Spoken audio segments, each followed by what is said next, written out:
Boa noite, nobres futuros colegas e amados alunos. Estamos aqui hoje para mais um bate-papo, para dar continuidade à nossa aula de complicações pós-operatórias, principais complicações pós-operatórias. E nesse ensejo, nós iremos hoje falar sobre as complicações urinárias e gastrointestinais. Então, vamos lá? Vamos continuar? Bom, nas complicações urinárias, nós temos que ter cuidado com a infecção urinária, né? Que a partir daí ela pode fazer uma retenção urinária, e essa retenção urinária leva nome de bexigoma. E geralmente esta infecção urinária é causada, é secundária às falhas na técnica de sondagem vesical e o refluxo de urina, tá certo? Bom, vamos dar uma destrinchada nisso aí. Nós sabemos que a técnica, qualquer técnica de procedimento realizado em pacientes hospitalares tem que se ter o cuidado de fazer uma técnica asséptica, né? Uma técnica na qual nós consigamos manter a asepsia do procedimento, né? Então a gente tem que ter bastante cuidado com essas situações. E por que a gente tem que ter cuidado com essas situações? Para não causarmos complicações posteriores oriundos da técnica, da falha na técnica, né? Uma das indicações agora, nesse momento que nós estamos falando, é a sondagem vesical de demora ou de alívio, que tem que ser feito de uma forma asséptica, totalmente asséptica, para que nós não tenhamos nenhum acometimento de infecção, seja ela qual for, seja ITU, que é infecção do trato urinário, seja uretrite, seja, enfim, né, as mais variadas infecções do trato urinário, tá? Bom, qual é a manifestação nesse caso? Hipertermia, porque se tem infecção, implantação de infecção, nós vamos ter o aumento da temperatura. A disúria, o que é disúria? É urinar com dor, é a dor no ato da micção. E alterações nas características da urina. Podem ter alterações do tipo turvor, né? A coloração pode estar aumentada, o odor pode estar aumentado por acúmulo de micro-organismos, tá certo? E quais são as ações de enfermagem nesse caso? As ações são simples e são normalmente as ações tomadas em qualquer caso de infecção, seja ela do trato urinário, seja ela do trato gastrointestinal, seja ela do sítio cirúrgico, enfim, né? Primeira, neste caso, a higiene adequada do paciente, bem como técnica asséptica na passagem da sonda, sempre utilizando extensões, conectores e coletores estéreis, né, com sistema fechado de drenagem. Mas como é que eu vou passar, professora, uma sonda, ou como é que eu vou preparar um material para passagem de uma sonda vesical de alívio com material de sistema fechado? Esta é a exceção. De alívio eu não uso o sistema de drenagem fechado. De alívio eu uso a sonda estéreo, né? Todos os demais equipamentos estéreis, luva estéreo, gás estéreo, sonda estéreo, mas o recipiente em que vai receber a urina também tem que ser estéreo, que é uma cuba-rim, a mesma cuba-rim que você vai utilizar para fazer a antisepsia do paciente, você vai utilizar para recolher essa urina, para segurar a drenagem desta urina, ok? E aí nós temos a retenção urinária, né, que nós temos outras medicações, outras medidas a serem tomadas aí, que é medicar o paciente com analgésico prescrito pelo médico, promover a privacidade do paciente, colocando um biombo ou pedindo licença aos demais acompanhantes da enfermaria, em caso de enfermaria, fechando a porta, né, dessa enfermaria ou desse apartamento.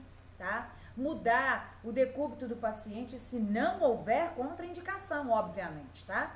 Avaliar a presença de dobraduras, de grumo, nas extensões das sondas e drenos, nas proximidades da bexiga. O que são grumos, pessoal? Grumos são farelinhos meio bege, meio fosco, que parece acúmulo de pus, que aí depois ficam aqueles farelinhos, tá? Mas necessariamente não precisa ser pus, né? Às vezes nós temos grumos apenas por sedimentados. Que tipo de sedimentados? Cálcio, ureia, creatinina, sódio, esse tipo de sedimentado, tá? Esse tipo de sedimentado pode mudar, pode não, ele a maioria das vezes muda a coloração, o aspecto, a densidade, a quantidade e o odor da urina desprezada no momento da sondagem, tá? E sempre tá observando se o extensor, né, a sonda mais o extensor do coletor não tem nenhum tipo de dobradura, para que não ocorra o bexigoma. Assim também como observar se o clamp da sonda, né, não está fechado, tá? Para que esse paciente não venha fazer retenção urinária, mesmo estando com a sonda vesical de demora, nesse nosso caso aqui, tá certo? Bom, e as complicações gastrointestinais? Vamos voltar lá um instantinho e vamos falar um pouco, mais uma observação sobre a sonda vesical de demora. A sonda vesical de demora, nós temos que observar a quantidade de urina que este paciente sondado está vertendo, está drenando, tá? Temos que anotar, fazer as anotações a cada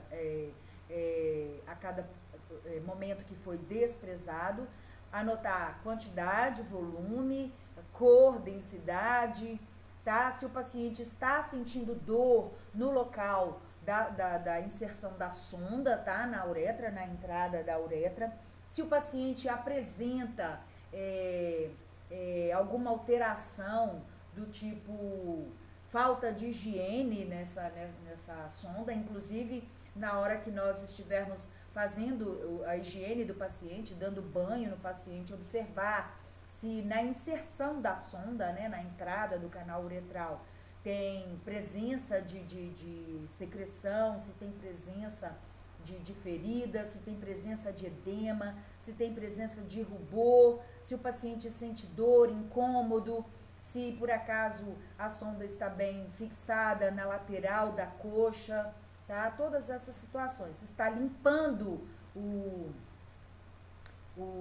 a sonda, fazendo a asepsia da sonda no momento da antisepsia do paciente, sempre ter cuidado para fazer a asepsia do local da sonda, tá certo?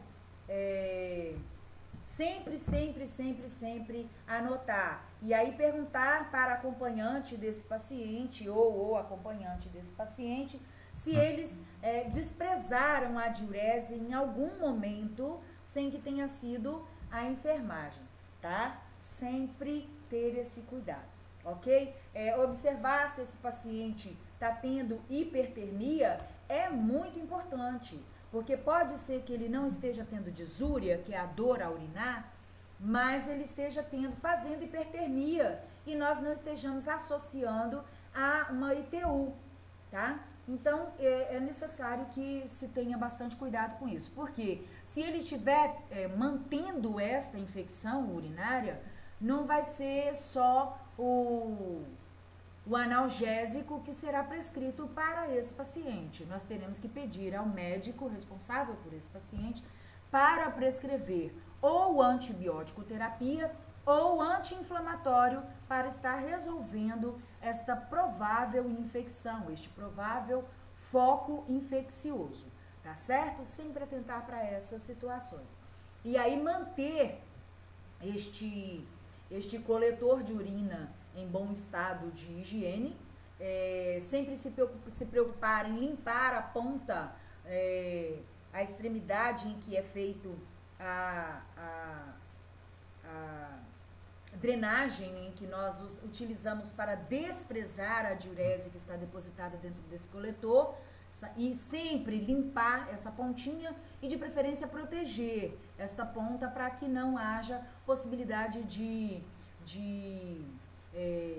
crescimento de colônias de micro-organismo nesta ponta, porque pode acontecer de subir qualquer micro-organismo em direção ao trajeto do coletor, né? E nós, de repente, não estaremos vendo. Então, ter sempre cuidado na hora de desprezar essa diurese, fazer a asepsia dessa mangueirinha, né? Dessa parte terminal da sonda, do coletor da sonda vesical de demora, tá certo? Bom, com relação às complicações gastrointestinais. Pessoal, as complicações gastrointestinais, elas variam bastante no pós-operatório. Porque alguns pacientes, isso varia de pessoa para pessoa, de organismo para organismo, de situação para situação, de medicação, de uso de medicação, de não uso de medicação, de efeito pós-anestésico, varia numa série de situações, tá? Bom, e aí a gente vai falar sobre a náusea e o vômito. Os efeitos colaterais dos anestésicos, juntamente com a diminuição do peristaltismo, e para quem não lembra, peristalse é aquele movimento em que o intestino faz, as vilosidades do intestino fazem para ajudar no trajeto do alimento, do quimo, das fezes, tá? Depois a terminação colocal, a terminação final para a eliminação do bolo fecal. Esta é a peristalse. Pode vir acompanhada ou não de sons, tá? Pelas vilosidades, na hora do movimento dessas vilosidades intestinais, na alça intestinal, ou não, tá?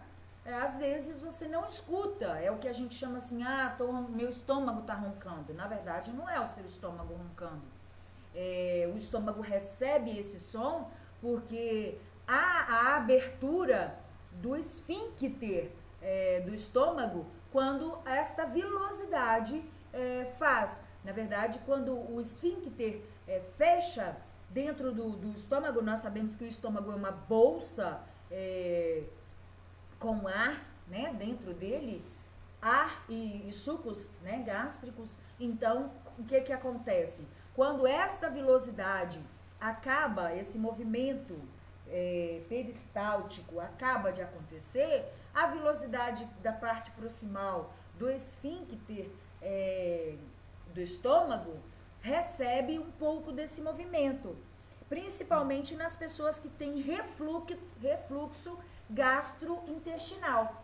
E aí essa pessoa sempre está eructando, né? Sempre faz aquele movimento, aquele som de erucção. Às vezes essa erucção vem azeda, às vezes não vem, às vezes vem só ar, às vezes vem ar misturado com líquidos ácidos, né?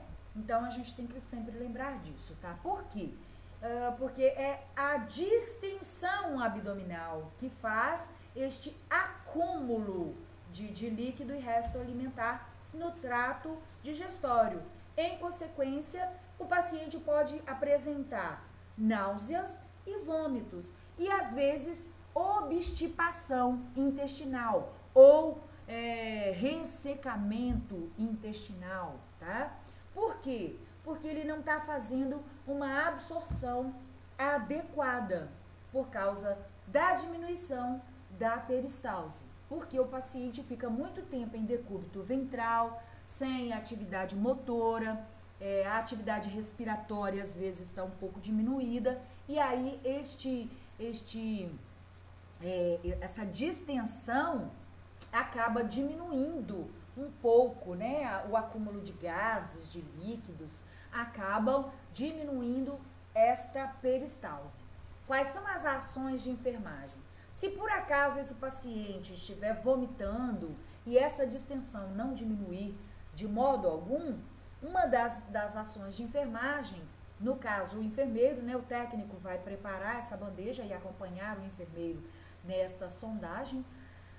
Uma das ações é a passagem de sonda nasogástrica, que devem ser colocadas em decúbito lateral ou com a cabeça lateralizada, para facilitar a drenagem do vômito pela boca, tá? No caso de não estar sondado, se esse paciente estiver sondado, essa sonda vai ser mantida aberta, tá? A gente chama de gavagem, para poder drenar o excesso de refluxo, o excesso de líquido que esse paciente, de resíduo que esse paciente tem, tá? E aí tem que deixar aberta, obviamente, mantê-la aberta, aspirar algumas vezes a cavidade torácica através da extremidade da sonda nasogástrica ou orogástrica também, se esse paciente não estiver acordado, se ele não estiver orientado, pode ser passada uma sonda orogástrica. Se ele estiver entubado, essa sonda pode ser passada da mesma forma, não tem nenhuma contraindicação, tá? Ele é sondado do mesmo jeito, mas é normalmente sondado pela via nasogástrica, tá bom? Aspirar frequentemente o conteúdo gástrico de acordo com as orientações da enfermeira ou do enfermeiro e médico, tá? E a constipação intestinal? Falei agora há pouco, um pouco sobre a constipação intestinal, né? Devido também a essa diminuição da peristalse, esse indivíduo vai manter um pouco mais de líquido ali, impedindo que haja absorção dos alimentos, do resto alimentar, e impedindo que essa excreção seja feita da maneira adequada, né? Diminuição da peristalse provocada pelo efeito colateral do anestésico, imobilidade prolongada no leito, que eu já falei, né? Que o paciente está em decúbito dorsal ou de supina, e aí fica muito tempo numa posição só, nem sempre é lembrado de fazer mudança de decúbito nesse paciente, e é uma das situações em que nós pecamos muito, é a mudança de decúbito. A mudança de decúbito não veio para encher a paciência da enfermagem, mas sim para diminuir os efeitos adversos, as complicações sistêmicas, né, nesse paciente pós-operatório, nesse paciente que passou por um procedimento cirúrgico, tá? O quadro inflamatório também é uma situação que predispõe a constipação intestinal, porque o paciente fica com medo de forçar esse movimento para evacuar, e aí acaba fazendo um quadro inflamatório. Exposição e manipulação do intestino durante as cirurgias abdominais e o medo da dor. Alguns pacientes, por exemplo, um exemplo muito típico, os pacientes de laparotomia exploradora ou laparotomia para extirpação de qualquer tipo de órgão ou tecido, esse paciente pode acabar tendo a diminuição da peristalse, porque a manipulação do intestino desse paciente, depois na hora de recolocar as alças intestinais novamente na cavidade abdominal, no interior da cavidade abdominal, atrapalha também um pouco esse movimento, essa peristalse, a normalização dessa peristalse. E aí esse paciente fica um tanto que prejudicado, fica, né, com o seu abdômen um pouquinho mais preguiçoso, tá? E ele fica com medo da dor. Como resultado, nós temos a retenção de fezes, acompanhado de dor ou não, mas com toda certeza desconforto abdominal e muita flatulência, tá? O paciente pós-operatório, quando ele é liberado para conversar, ele conversa em demasia, e isso faz com que ele degluta o ar ambiente, aumentando assim os gases, né? A flatulência. Quando esse paciente consegue flatular, é bom, porque aí ele vai estar liberando um pouco dos gases, mas nem sempre, flatular e eructar, nem sempre ele consegue fazer isso, né? Então fica mais complicado. As ações de enfermagem nesse caso são simples demais, são fáceis de serem administradas, realizadas, né? Então vamos lá. Movimentação no leito, deambulação precoce, caso esse paciente não tenha contraindicação para deambulação, a ingestão de líquidos e a aceitação de alimentos ricos em fibras, também caso ele não tenha contraindicação para a ingestão de líquidos, né, e alimentos, tá? E essas fibras aqui, de preferência hidrossolúveis, para que possa melhorar a eliminação do bolo fecal. Aplicação de calor na região abdominal e orientação ao paciente para que degluta menos ar ao beber ou ingerir alimento podem ajudar no retorno do movimento. Quando nós estamos conversando, mesmo normalmente assim, às vezes nós fazemos um pequeno procedimento cirúrgico na via oral, um exemplo, extração dentária, né? Exodontia dentária, e aí a gente começa a conversar e a gente engole o ar. Você pode fazer essa experiência aí na sua casa enquanto está estudando, enquanto está ouvindo a minha aula. Degluta um pouco de ar, engula um pouco de ar ambiente e depois o que vai acontecer? Você vai eructar esse ar que você engoliu. Se você não conseguir eructar esse ar que você deglutiu, o que vai acontecer? Você vai ter um aumento primeiro no volume do seu estômago e, consequentemente, um aumento no volume do seu intestino, tá? Do seu abdômen, ok? Regular, né? Orientar quanto a essa alimentação, essa deglutição rápida, né? Para que não diminua a peristalse e, ao mesmo tempo, diminuir o acúmulo de gases. Atentar quanto à privacidade para que possa eliminar os gases. Tem gente que não tem vergonha, né? Solta pum, flatula em qualquer lugar, eruquita em qualquer lugar. Mas tem gente que não, tem gente que, muito pelo contrário, prende um tempo inteiro para não passar constrangimento, tá? O médico pode prescrever laxante no período noturno ou o próprio enema para diminuir essa alteração, essa inadequação, esse desconforto, né, abdominal, esse desconforto gastrointestinal. A sede, ela é provocada pela ação inibidora da atropina, perdas sanguíneas e de líquidos pela cavidade exposta durante o ato operatório, sudorese e hipertermia. Pessoal, a sede é um fator que demonstra uma complicação pós-operatória de extrema importância. Se o paciente tem sede em demasia, nós temos que ficar atentos se esse paciente não está tendo perdas de líquidos, extravasamentos de líquidos, né? Se ele não está urinando além da quantidade que está ingerindo, se ele não está tendo sangramento, se ele não está com sudorese, se ele não tem nenhuma perda diarreica, qualquer situação, tá? Porque se esse paciente tiver uma sede excessiva e tiver tendo perdas extracorpóreas, nós temos aí um indicativo de uma pré-complicação neurológica também. Porque esse paciente vai começar a diminuir a sua compensação de hematose. Ele vai ter uma complicação respiratória também, tá? Não só gastrointestinal, como ressecamento e tal, né? A obstipação intestinal, mas também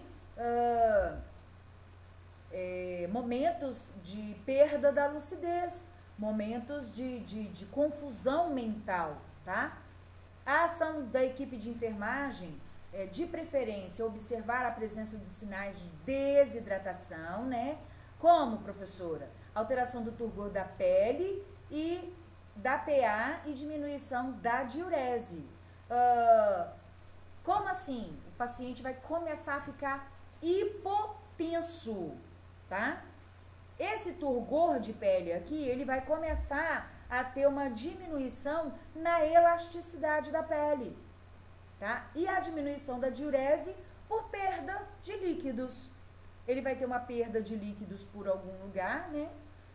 E ele vai estar ficando desidratado. E aí, ou então ele já não estava sendo hidratado adequadamente, necessariamente ele não está perdendo líquidos, mas teve uma perda de líquidos e aí ele não vai conseguir se manter hidratado. Esta pele vai ficar um pouco ressecada, quebradiça, e aí a gente vai ter uma situação extrema já. Ou então você vai fazer a prega cutânea e para tentar perceber se esta prega cutânea volta ao normal com mais rapidez, tá? Milésimos de segundo, essa prega cutânea tem que voltar ao normal. Ou se vai fazer aquela forma russa, né? Tipo, perda da umidade cutânea, o que vai acontecer? Esse paciente vai ficar com aquela tipo quadro, quando a pele, quando a gente risca assim, que fica com aquelas estrias russas, né? Como se você tivesse muito ressecada mesmo, tá certo? Manter a hidratação por via oral e nos pacientes impossibilitados de hidratar-se por via oral, umidificar os lábios e a boca, tomando sempre cuidado com essa umidificação, porque se ele não tem condições de se hidratar sozinho por via oral, ele não está totalmente consciente. E aí, aqui, ó, mesmo com uma gase muito encharcada, você pode acabar fazendo com que esse paciente engasgue, tá? E isso vai ser um complicador para ele, um complicador a mais, né, para ele. Realizar higiene oral e manter hidratação endovenosa. Pessoal, como realizar a higiene oral? Essa língua desse paciente, por causa da sede e por causa dessa perda de líquido, dessa desidratação, essa língua não vai estar umidificada. E aí ela vai começar a fazer uma película, né? Na medida que nós damos a medicação para o paciente, ou mesmo a medicação intravenosa, esse paciente vai começar a ficar com uma língua seborrosa e vai criar uma casca muito grossa na língua. E aí vai ocorrer ferimentos, perda daquela camada superficial da língua, com tamponamento das papilas gustativas, das papilas salivares, e aí o que vai acontecer? Esse paciente vai ter uma língua totalmente desidratada. E uma língua desidratada é horrível, é horrível. Depois, para poder tirar esta película, acaba ferindo a língua do paciente. Por isso que essa higiene oral tem que ser mantida mesmo no pós-operatório desse paciente, de preferência a partir do pós-operatório imediato. Procurar umedecer os lábios desse paciente com gaze umedecido e não com algodão, porque o algodão deixa um pouco de sujidade, né, farelo, e não é... A gente não tem o algodão propriamente estéril. A gaze não, a gaze a gente tem uma gaze estéril. E lembrar de calçar luva para fazer essa higiene aqui, né? Porque senão você vai estar se comprometendo sem necessidade, tá? Evitar de colocar o seu dedo dentro da boca do paciente, sempre usar uma espátula para fazer essa higiene oral, tá? E hoje, por enquanto, é isso. Nós vamos parando por aqui nessas duas complicações pós-operatórias. E na nossa próxima aula nós estaremos falando das complicações cardiovasculares. E aí nós vamos ter um pouquinho mais de especificidade nessa complicação, porque assim como a complicação neurológica, embora a neurológica dê um pouquinho menos de trabalho, a cardiovascular nos dá um pouquinho mais de trabalho, um pouquinho mais requer um pouquinho mais de atenção, tá? Desejo a vocês uma ótima noite de estudo, noite, manhã, tarde, enfim. Quero vos lembrar que eu estou com vocês, que eu não os abandonei, Um beijo no coração de cada um e que Papai do Céu esteja cuidando de vocês, os iluminando e os guardando de todo o mal. Fiquem na paz do Senhor.